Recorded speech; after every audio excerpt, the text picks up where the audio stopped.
5 years ఈరోజు మనము DSC school assistant గణిత శాస్త్రము తెలుగు మరియు సంస్కృత అకాడమీ ఆంధ్రప్రదేశ్ వారి బుక్ అండి. ఈ బుక్లో కంటెంట్ చేసుకుంటున్నాము. ప్రాక్టీస్ బిట్స్, సంఖ్యా వ్యవస్థ అయిపోయిందండి. నెక్స్ట్ అంకగణితము, సంఖ్యా వ్యవస్థ 2 అయిపోయినాయి. రేఖాగణితంలో ఉన్నాము, 3వ అధ్యాయము. అందులో కంటిన్యూషన్గా లాస్ట్ వీడియో కంటిన్యూషన్గా 15th సమ్ నుంచి చెప్పుకోవాలండి. సో చూడండి, 15th సమ్ ట్రయాంగిల్ ఏబీసీలో angle B = 90 degrees, BD perpendicular to AC, AB = 5 centimeters, BC = 12 centimeters అయితే AD = ఎంత అన్నారు. దీనికోసము ఇక్కడ స్పేస్ లేదు కాబట్టి సమ్ చేసుకుందాం. వాళ్ళు డయాగ్రామ్ ఇచ్చారు మనకి.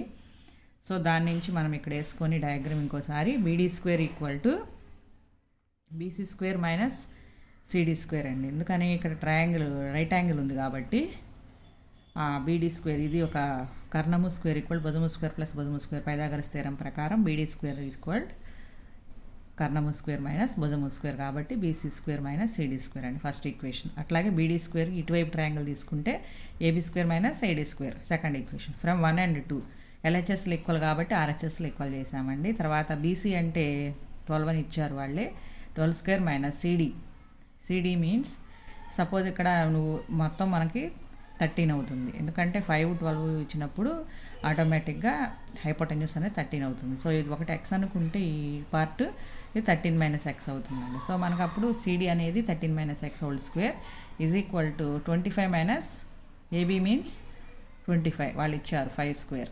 -AD². AD² మీన్స్ x² అండి.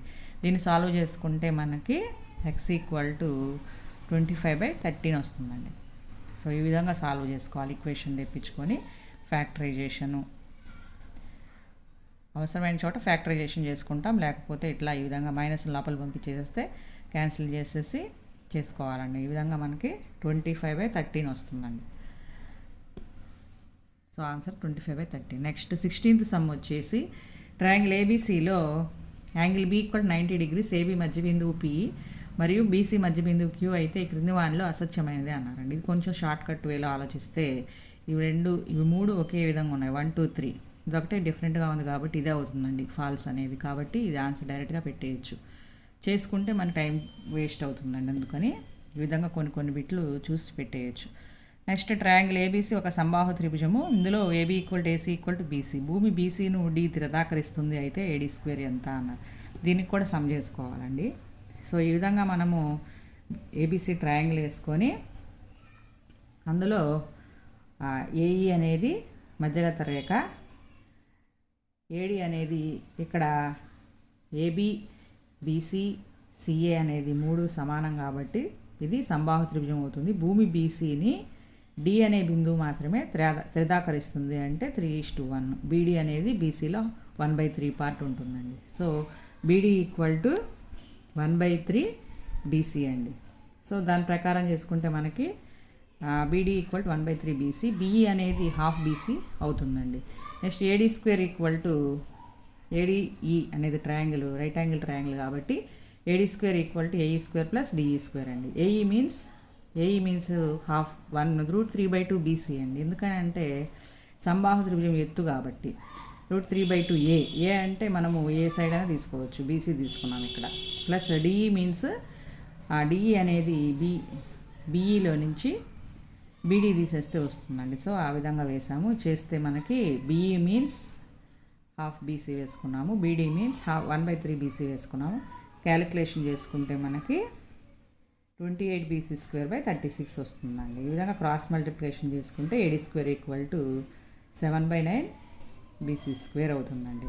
సో ఈ విధంగా సమ్ చేసుకోవాలండి. ఈ సమ్కి జాగ్రత్తగా డయాగ్రామ్ ఫామ్ చేసుకొని చేసుకోవాలండి. జాగ్రత్తగా డయాగ్రామ్ రాంగ్ వస్తే మొత్తం సమ్ రాంగ్ వస్తుంది కాబట్టి డయాగ్రామ్ ఇంపార్టెంట్ అండి. ఇలాంటి సమ్స్కి జామెట్రీకి డయాగ్రామ్ చాలా ఇంపార్టెంట్ కాబట్టి ఈ విధంగా చేసుకోవాలి. నెక్స్ట్ 18th సమ్ ట్రయాంగిల్ ఏబీసీలో AD మధ్యగత రేఖ పొడవు, దాని పొడవు 7 యూనిట్లు, AB² + AC² = 130 చదరపు యూనిట్లు అయితే BC ఎంత అన్నారు. సింపులేనండి, ఇది చిన్న డయాగ్రామ్ వేసుకోవాలి. ABC అనేది AD మధ్యగత రేఖ దాని ఎదురు భుజాన్ని 2 సమాన భాగాలుగా విభజిస్తుంది కాబట్టి ఒకటి x అనుకుంటే ఇంకోటి కూడా x అవుతుంది. సో ఆల్రెడీ మనకి మధ్యగత రేఖ పొడవు 7 అని ఇచ్చారు.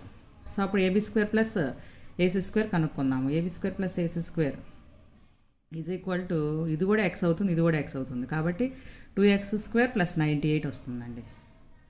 2x² + 98, ఎందుకంటే 7² అంటే 49 కాబట్టి 49 + 49 98. సో 130 కానీ ఆల్రెడీ వాళ్ళు చెప్పారు కాబట్టి ఈక్వల్ చేసేసాము.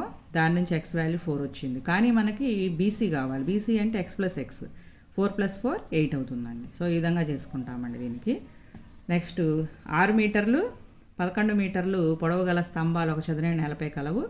నేలపై 2 స్తంభాల అడుగు భాగాల మధ్య దూరం 12 మీటర్లు అయినా ఆ 2 స్తంభాల పై భాగాల మధ్య దూరం ఎంత అన్నారు. సింపుల్ డయాగ్రామ్ అండి. దీనికి కూడా ఈ విధంగా వేసుకొని చేసుకోవాలండి. రైట్ యాంగిల్ ట్రయాంగిల్ ప్రకారము ఇక్కడ 5, 12 ఉంది కాబట్టి కర్ణము 13 అవుతుంది. కాబట్టి ఆ 2 స్తంభాల పై భాగాల మధ్య దూరము 13 మీటర్లు అవుతుందండి. సో డయాగ్రామ్ ఇంపార్టెంట్ అండి ప్రతి సమ్కి జామెట్రీలో.